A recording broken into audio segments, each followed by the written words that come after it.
आज हम बात करेंगे गाइडलाइन फॉर अनलॉक 4 यानी कि अनलॉक 4 की प्रक्रिया कब से शुरू हो रही है, जो कि 1 सितंबर से शुरू होगी और इसमें क्या क्या रियायतें मिलेंगी दोस्तों, और किन किन चीज़ों को चलने की अनुमति दी जा रही है। जिसमें सबसे पहला आएगा हमारा मेट्रो, जिसे चलने की अनुमति दी जा रही है। साथ ही IIT वगैरह के जो NGOs थे उन्हें भी। तो आइए एक बार नज़र मार लेते हैं कौन कौन चीज़ें कब कब किन किन चीज़ों में रियायतें मिलेंगी दोस्तों। तो दोस्तों इसमें सबसे पहला है हमारा 1 सितंबर से क्या खुलेगा। 1 सितंबर से IIT और IIEM के जितने भी तकनीकी व प्रबंधन से जुड़े जितने भी शिक्षक संस्था थे वो सभी शुरू हो जाएंगे दोस्तों। तो ये हुआ 1 सितंबर से। अब 1 सितंबर के बाद डायरेक्ट 7 सितंबर से जो भी होगा वो होगा। 7 सितंबर को सभी मेट्रोज़ वगैरह शुरू कर दिए जाएंगे। मेट्रोज़ शुरू हो जाएंगे दोस्तों। हाँ दोस्तों, मेट्रो शुरू हो जाएगा। ये हुआ 7 सितंबर। अब बात करेंगे 21 सितंबर से। बहुत सारी चीज़ें खुलने वाली हैं दोस्तों, जिसमें सबसे पहली बात कर लेते हैं स्कूलों की। स्कूल में 50% लोग, मतलब 50% शिक्षा और स्टाफ जा सकते हैं और वो बच्चों की ऑनलाइन कोचिंग ले सकते हैं। तो ये हुई दोस्तों टीचरों के लिए। अब बात करते हैं सेकंड पॉइंट क्या है हमारा। सेकंड है अभिभावकों को लिखित अनुमति से 9वीं और 12वीं के छात्र शिक्षकों से परामर्श के लिए स्कूल जा सकते हैं बच्चे। ठीक है दोस्तों, मतलब जैसे कोई डाउट वगैरह हो, कुछ पूछना हो तो उसके लिए बच्चे स्कूल जा सकते हैं। और हाँ, बच्चों की उपस्थिति के लिए स्कूल छात्रों पर दबाव नहीं डालेंगे। मतलब कोई बच्चा जा रहा है नहीं जा रहा तो उसमें स्कूल कुछ नहीं बोल सकता दोस्तों। तो चलिए अब पढ़ते हैं तीसरा है हमारा दोस्तों IIT। ये अभी मैंने आपको बता दिया था कि IIT वगैरह के जितनी भी NGOs हैं वो शुरू हो जाएंगी। चौथा है सामाजिक और धार्मिक, राजनीतिक, शैक्षणिक एवं खेल आयोजन वगैरह की अनुमति दी जाएगी, जिसमें केवल 100 लोग शामिल होंगे। ज़्यादा से ज़्यादा 100 लोग शामिल होंगे दोस्तों। और पर उनके फेस मास्क होना ज़रूरी है और वही सोशल डिस्टेंसिंग होना ज़रूरी है दोस्तों। तो अब बात करते हैं 5वें पॉइंट की। वो है कि दोस्तों 20 सितंबर तक, यानी कि 20 सितंबर तक जो हमें कहा गया था वो था कि 50 लोग अंतिम संस्कार में, 20 लोग अंतिम संस्कार में और 50 लोग शादी में जा पाएंगे। लेकिन 21 तारीख से दोस्तों 100 लोगों की उपस्थिति रह सकेगी। 100 लोग आना जाना कर सकते हैं शादी में और अंतिम संस्कार में। अब छठा है हमारा ओपन थिएटर। ओपन थिएटर का जो परिचालन है वो उसको अनुमति दे दी गई है दोस्तों। ओपन थिएटर का जो परिचालन है उसकी अनुमति दे दी गई है अब।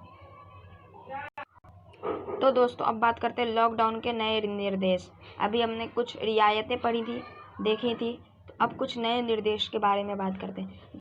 पहले यह है कि अब कोई भी राज्य बिना केंद्र सरकार की इजाज़त के अलग से लॉकडाउन नहीं लगा सकेंगे। यानी कि जैसे कोई राज्य होते थे कि राज्य के ऊपर दे दिया गया था कि जिन राज्य को लॉकडाउन लगाना है वो लगाएं, जिनको नहीं लगाना वो ना लगाएं। लेकिन अब ऐसा नहीं, अब कोई भी राज्य लॉकडाउन अलग से नहीं लगा सकेंगे। बस लॉकडाउन वहीं रहेगा कंटेनमेंट जोन में। दिशा निर्देश में कहा गया है कि राज्य और केंद्र शासित प्रदेश के सरकार केंद्र सरकार के परामर्श के बिना कंटेनमेंट जोन को, यानी कि कंटेनमेंट जोन में राज्य की मर्जी है वो लगाए या न लगाए, पर सरकार के बगैर और कहीं भी बगैर बताए लॉकडाउन नहीं लग पाएंगी दोस्तों। ठीक है दोस्तों। और कंटेनमेंट जोन में 30 सितंबर से लॉकडाउन की सख्ती से पालन कराया जाए, और जहाँ जहाँ कंटेनमेंट जोन है वहाँ तो 30 सितंबर से ही लॉकडाउन की सख्ती बढ़ा दी जाएगी। यानी कि लॉकडाउन और तगड़े वाला लग जाएगा वहाँ पे दोस्तों। अब आने जाने पर कोई रोक नहीं, यानी कि दोस्तों अब आने जाने पर किसी को कोई रोक नहीं होगा।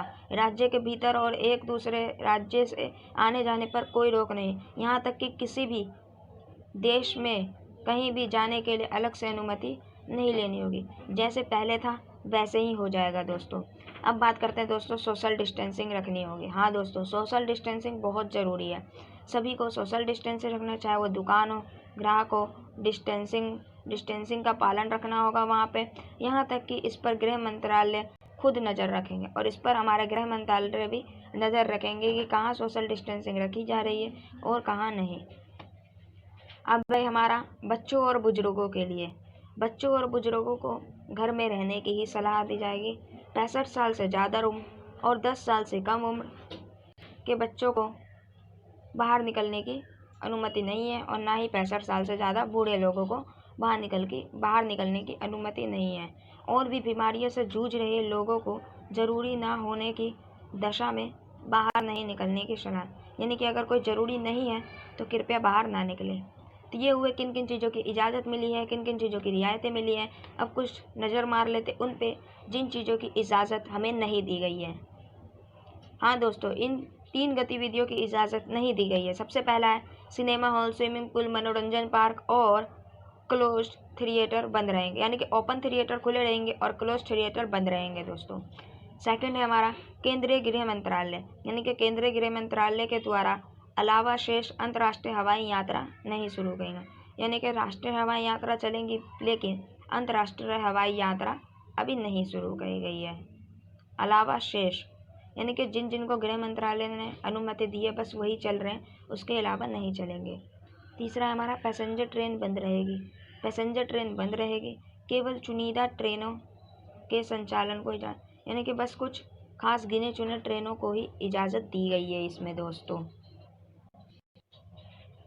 तो दोस्तों अब हमने बात कर ली है कि किन किन चीज़ों को रियायतें मिली हैं, किन किन चीज़ों को क्या हुआ है, सब कुछ हमने अनलॉक 4 के बारे में जान लिया है दोस्तों। तो चलिए यहीं पे वीडियो को ख़त्म करते हैं। पसंद आए तो लाइक करिएगा, अपने दोस्तों में शेयर करिए और चैनल को सब्सक्राइब करिए।